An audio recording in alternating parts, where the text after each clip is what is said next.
और कब भारी और प्रचंड बहुमत से माननीय प्रधानमंत्री मोदी जी को हम पुनः प्रधानमंत्री बनाए।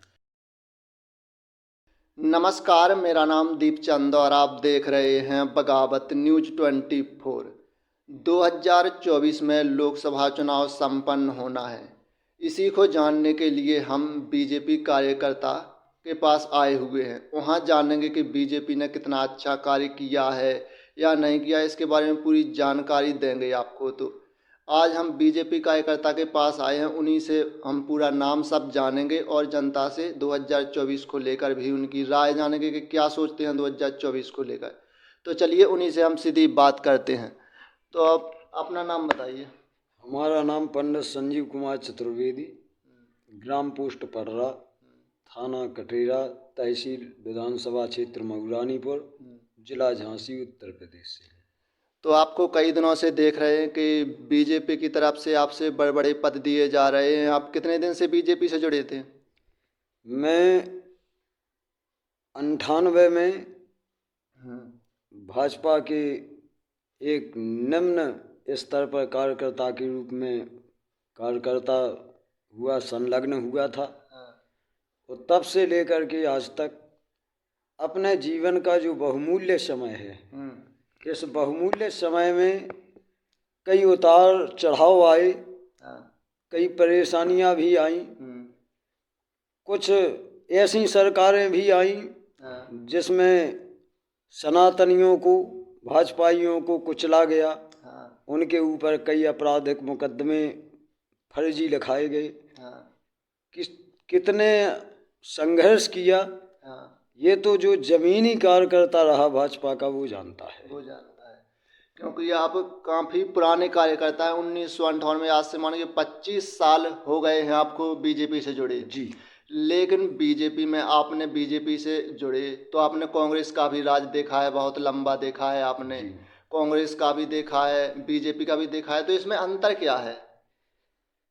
अंतर तो ये है कि कांग्रेस के टाइम पर जो हमारे देश के यशस्वी प्रधानमंत्री स्वर्गीय राजीव गांधी जी थे, तो उन्होंने एक वक्तव्य दिया था आप जैसे मीडिया लोगों के सामने कि मैं यहाँ से 1 रुपये भेजता हूँ और गांव में जाकर 10 पैसे पहुँचते हैं। मतलब ये बयान दिया था, ये उनका वक्तव्य था, उनका बयान था। जिस देश के प्रधानमंत्री को इस बात का पता हो कि हम 1 रुपये भेजते हैं और 10 पैसा किसान तक या गांव तक जाता है, ये था कांग्रेस का दौर। आज हमें गौरव भी है, एक हर्ष भी है, एक उत्साह भी है। जो काम करने का उत्साह होता ना, वो उत्साह उमंग के साथ हम लोग भाजपाई काम करते हैं। क्यों? क्योंकि आज हमारे देश का जिसने प्रथम नारा दिया था, मैं चौकीदार हूँ, उसने ऐसी चौकीदारी निभाई बंधु कि आज 2000 रुपये जो किसान के खाते में आते हैं, वहाँ 1 क्लिक होता है और सीधे किसान के खाते में पहुँचते हैं। आज हाथ उठाकर कोई व्यक्ति नहीं कह सकता है कि मैं यहाँ से 2000 डालता हूँ और 200 रुपये पहुँचते हैं। ये कहने का साहस किसी का नहीं है। हमारे आज प्रधानमंत्री की वो कार्यशैली है कि जो वहाँ से आता है वो सीधा जनता को प्राप्त होता है, बगैर किसी भेदभाव के। क्योंकि 2024 से पहले, 2014 से पहले कांग्रेस थी, लेकिन 2014 में कांग्रेस आई तो उन कांग्रेस बीजेपी के आते हुए क्या कार्यकाल, क्या शैली बदली है? देखिए, बदलाव के लिए तो ये है कि जब हम भी एक किसान के बेटा हैं, एक गरीब के बेटा हैं, और निचले स्तर से आगे का हमने भी सफर तय किया। एक समय वो था कि ऊपर से पानी बरसता था, और जब पानी गिरता था बरसात के सीजन में, तो माताओं के चूल्हे के ऊपर पानी गिरता था, जिसमें भोजन नहीं पक पाता, और जो अध पका भोजन है वो थाली लेकर के हम लोग खाते थे। चारों तरफ घूमते थे कि कहाँ ऊपर से पानी नहीं आ रहा है, वहाँ बैठ करके पानी पी लें, खाना खा लें।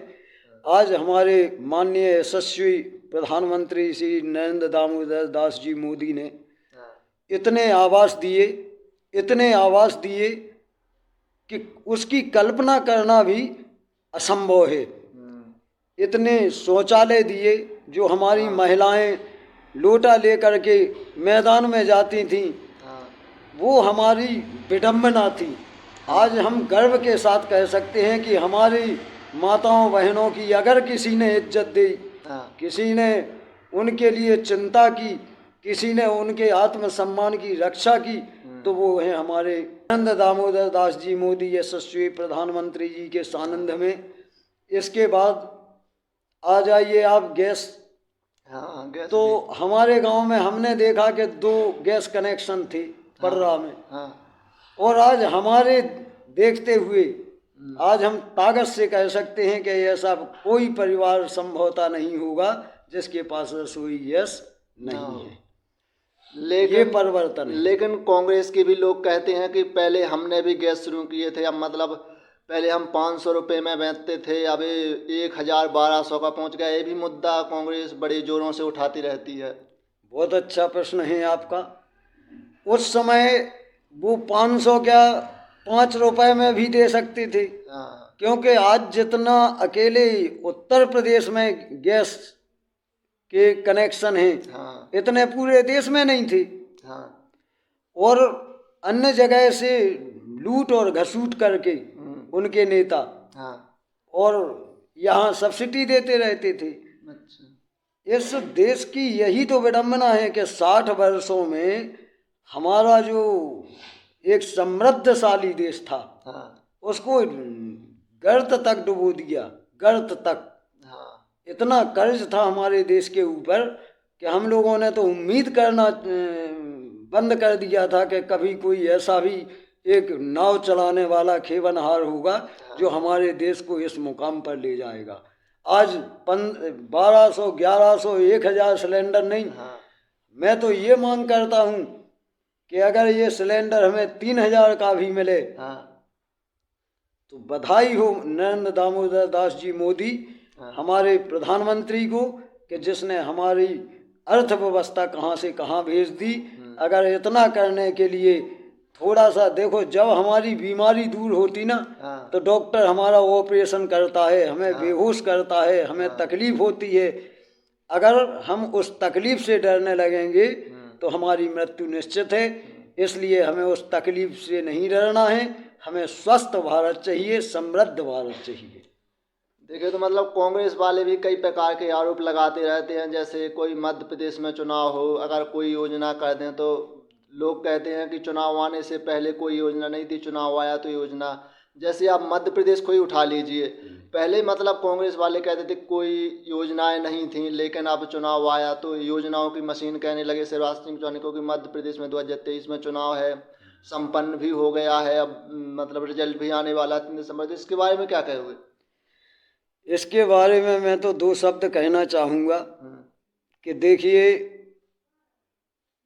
जनता जनार्दन सबको ही कहता है, वोटर सबको ही कहता है, सपोर्टर सबको ही कहता है, कार्यकर्ता सबको ही कहता है, महिला मोर्चा सबको, सबने नाम दिया है।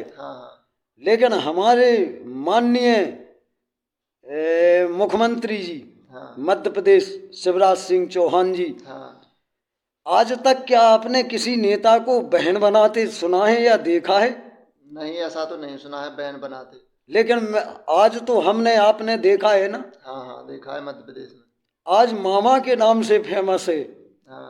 बंधु, इस बात का हमें माननीय शिवराज सिंह जी का आभार व्यक्त करता हूँ हृदय से कि दुनिया में एक ऐसा भी सीएम है जिसने मामा जैसा पद चुना, जिसने भाई जैसा पद चुना और जिसे अपनी बहनों की याद आई। आज तक किसी कोई इतने नेता हुए, इतने मुख्यमंत्री हुए, इतने प्रधानमंत्री हुए, क्या किसी ने ऐसा पद लिया है?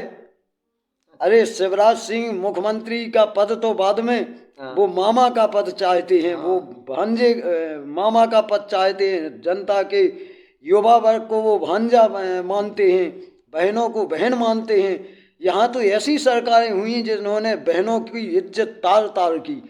आज हमारे पास एक ऐसे मुख्यमंत्री सीएम चेहरा हैं कि जिन्होंने उन बहनों के प्रति उनकी रक्षा, उनका सम्मान, उनकी निधि, उनके खातों में पैसा ट्रांसफ़र इत्यादि कई योजनाएं ऐसी लागू की हैं हाँ। कि जिनके लिए आज मैं हिम्मत से कह सकता हूं कि शिवराज सिंह की पुनः सरकार बनेगी, बनेगी और बनेगी।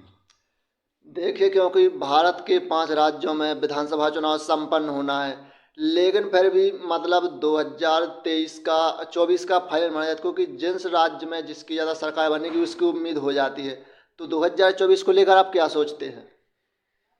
देखिए, वैसे मुझे नहीं कहना चाहिए छोटे मुंह बड़ी बात, लेकिन फिर भी मैं अपने सहमति अनुसार कहता हूं कि आज की रेस में अगर वर्ल्ड का भी चुनाव हो ना, भारत छोड़ो, वर्ल्ड का भी चुनाव हो, तो पुनः हमारे नरेंद्र दामोदर दास जी मोदी प्रधानमंत्री जी बनने 24 में जा रहे हैं। इसमें ना कोई संदेह है, ना कोई शक है। रही बात अपने भारत की, तो भारत में ये है कि आज की तारीख में ना तो मोदी जैसा कोई किसी दल के पास चेहरा है, ना नेता है, ना ऐसा लगनशील, कर्मठ, जुझारू, ईमानदार, और कितनी व्याख्या करूं, इतना कोई इस तरह से कोई प्रधानमंत्री किसी दल के पास नहीं है। तो चलिए, हमने 2024 की बात की, क्योंकि 2024 में लोकसभा चुनाव होना है। इसको लेकर हमने बीजेपी कार्यकर्ता से आए और आपकी जान पहचान कराई है कि 2024 में उन्होंने बताया कि 2024 में प्रधानमंत्री मोदी बन रहे हैं। आपकी क्या राय है, हमें कमेंट बॉक्स में ज़रूर बताएं। और अगर आप भी इसी प्रकार की खबरें देखना चाहते हैं तो हमारे चैनल को सब्सक्राइब कीजिए और बगावत न्यूज़ 24 से जुड़ जाइए, क्योंकि हम 2024 के लोकसभा चुनाव से संबंधित इसी प्रकार की जानकारियां देते रहेंगे। तो चलिए, मिलते हैं किसी अगली बड़ी खबर के साथ। तब तक के लिए जय हिंद।